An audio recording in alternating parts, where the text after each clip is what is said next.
When most people think of homeownership, I can guarantee the words emergency and fund don't even make it in the same sentence. So that's why I thought it would be a good idea to not only go over the importance of having an emergency fund, but bring you some real life experiences I had with my home and why I'm glad I had an emergency fund.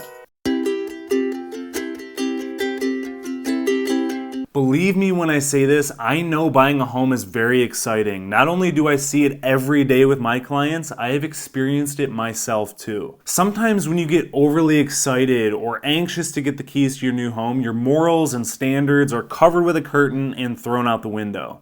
Even being a real estate professional like myself, I admit I bit off a lot more than I could chew with my home because I was so fixated on a few awesome things about my home that everything else fell under the category of psh, that's not a big deal, when in reality, it most certainly could have been. Just a side note, I won't dive into all the good, bad, and ugly details about buying my home because I already made a video about it and I will link it in the description below.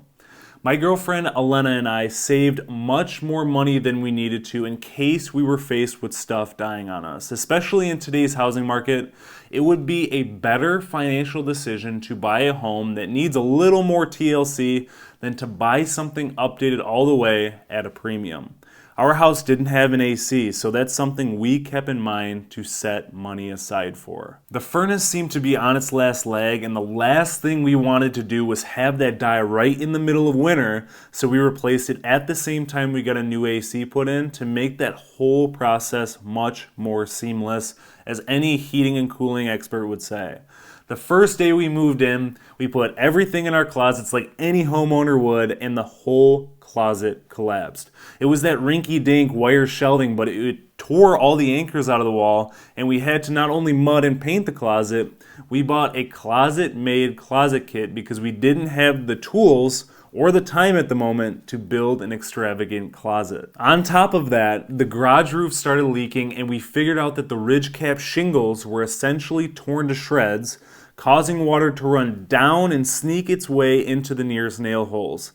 Next, with a few Michigan rains, we noticed water was getting into the crawl space through the access, as there is a negative grade in the front of it, causing the water to basically flow right in.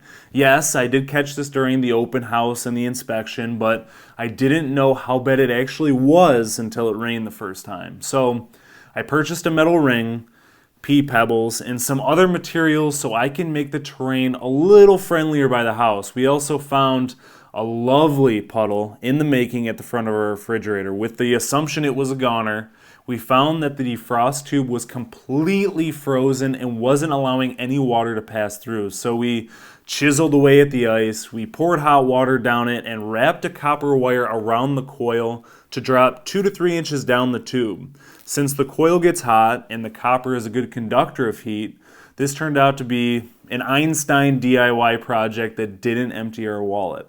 Then, a few short weeks later, our water completely stopped flowing from the tap.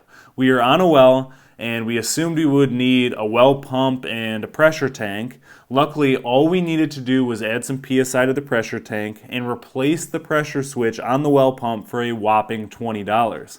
It seems like a very temporary fix from what we see right now, so we'll see how long it keeps chugging along. All of this within the first 2 months of living in our new house. I don't say these things to brag about how much we accomplished or how smart I think I am. I say these things to not only show you the true reality of homeownership, but the unexpectedness of stuff going bad and why you shouldn't always feel the need to call out a professional. I am nowhere near the jack of all trades, but I am slowly becoming one as I take on new projects around the house. Do yourself a favor and invest in your knowledge. Take the time to watch a YouTube video, read a blog post, or a how-to guide to help you solve issues that you thought were massive that could be taken care of with a simple piece of copper wire. But full disclaimer, if it is a safety hazard, of course consult with a professional to get it taken care of. Nonetheless, none of this would have been possible if we didn't set up an emergency fund. What I'm trying to say is even me, a realtor, let my guard down and let my emotions dictate my decisions. There of course is nothing wrong with that, but that means you need to make a point to set yourself up earlier before you make decisions you'll think twice on down the road. By that I mean an emergency fund. An emergency fund is AC on a 90-degree day. It's a furnace on a -10-degree day, a water heater for your warm, relaxing baths, and a friend that will always be there when hits the fan. It's impossible for me to put more emphasis on the importance of an emergency fund than I already did. I understand that you may be limited on funds. I understand you want to put more down on the house to pay it off quicker. Believe me, I understand your reasoning for allocating your excess funds elsewhere, but there most definitely isn't any comfort in knowing you have a credit card bill you can't even pay off each month because you neglected to create some kind of an emergency fund. It doesn't need to be anything massive. I have had real people come up to me and tell me there is no way they could put $20,000 in their emergency fund as a first-time home buyer while having funds to put towards closing costs and down payment. You most definitely do not need to have $20,000 in an emergency fund. Is that a good goal to aim for? Of course, but I would never tell you to stretch yourself so thin unless you were able to. A general rule of thumb is to set aside 3 to 6 months of basic living expenses in an emergency fund. 3 months is just fine when you're buying a home, but do yourself a favor and contribute a set amount of money into that fund with each paycheck every month just in case. If you have no idea where to start with this, hit the link in the description below to have immediate access to your own personal emergency fund workbook created by yours truly to help you have a better understanding of how much money you need to set aside to create a healthy emergency fund. There are some blank spaces for you to add additional items you pay for as well. An emergency fund isn't just for the what if something goes wrong in the house that you have to replace. What if you or your spouse lose your job that you heavily depended on financially? No problem. You have 3 to 6 months to hunt for something else without the worry of not being able to pay for your next month's mortgage payment. Think of it as an insurance policy that protects you against the unexpected.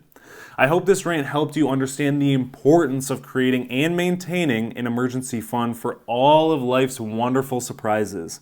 If you have any questions or are facing hardship with the emergency fund workbook, please don't hesitate to reach out and I will be more than happy to help out. Thank you for taking the time to watch this week's video. If it provided you some value at all, please don't forget to hit the subscribe button. Tap the bell to be notified every single time I come out with a new video, and please give it a thumbs up. I'll see you in the next one.